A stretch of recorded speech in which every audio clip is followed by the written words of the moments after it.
జరిగింది. వచ్చే వారం మన పక్కనున్న మారుడు హనుమాన్ మందిరం లోపల ఉంటుంది.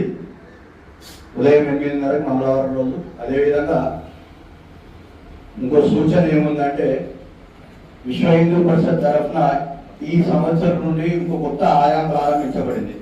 విశ్వ హిందూ పరిషత్ స్థాపించబడింది హిందూ పరిరక్షణ కోసం అని చెప్పేసి 5 మానవ బిందువుల మీద పనిచేస్తుంది విశ్వ హిందూ పరిషత్.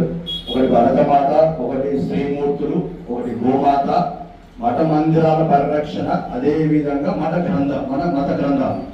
ఈ 5 మానవ బిందువుల మీద పనిచేస్తుంది విశ్వ హిందూ పరిషత్. ఈ సంవత్సరం నుండి విశ్వ సమన్వయ అని చెప్పేసి కొత్త ఆయం ప్రారంభించింది. ఏంది విశ్వ సమన్వయ అంటే, మన వాళ్ళు ప్రపంచంలో కూడా ఏ దేశంలో ఉన్నా వాళ్ళ యొక్క డీటెయిల్స్ విశ్వ హిందూ పరిషత్ ఇక్కడ లోకల్గా లేకపోతే హైదరాబాద్ ఇస్తే, విశ్వ హిందూ పరిషత్ వాళ్ళు ఎప్పుడు ఏ కంట్రీ పోయినా వాళ్ళకి అక్కడ సమాచారం ఇచ్చి ఆ సమావేశం పిలుస్తారు. అక్కడ ఏమైనా ఇబ్బందులు ఉంటే వాళ్ళందరినీ కూడా సమన్వయం పరుచుకుంటూ కొత్తగా ఈ సంవత్సరం నుండి స్టార్ట్ అయ్యింది. ఎందుకంటే ప్రపంచ దేశాల లోపల మనం అందరం చూస్తున్నాం, ప్రతి దగ్గర దాడులు విపరీతంగా జరుగుతున్నాయి. రాబోయే కాలం లోపల ఇంకెక్కువ ఉంటాయి. కాబట్టి మన అందరం కూడా మన వాళ్ళ పిల్లలు అందరు ఎవరైనా ఉంటారో అందరు సేఫ్టీ కోసం అని చెప్పేసి ఈ విశ్వ సమన్వయం అని చెప్పి కొత్తగా ఆయాం ప్రారంభించబడింది. దీని లోపల మన పిల్లలు ఎవరున్నా సరే బయట ఏ దేశం ఉన్నా దీనిలో పాల్గొనండి.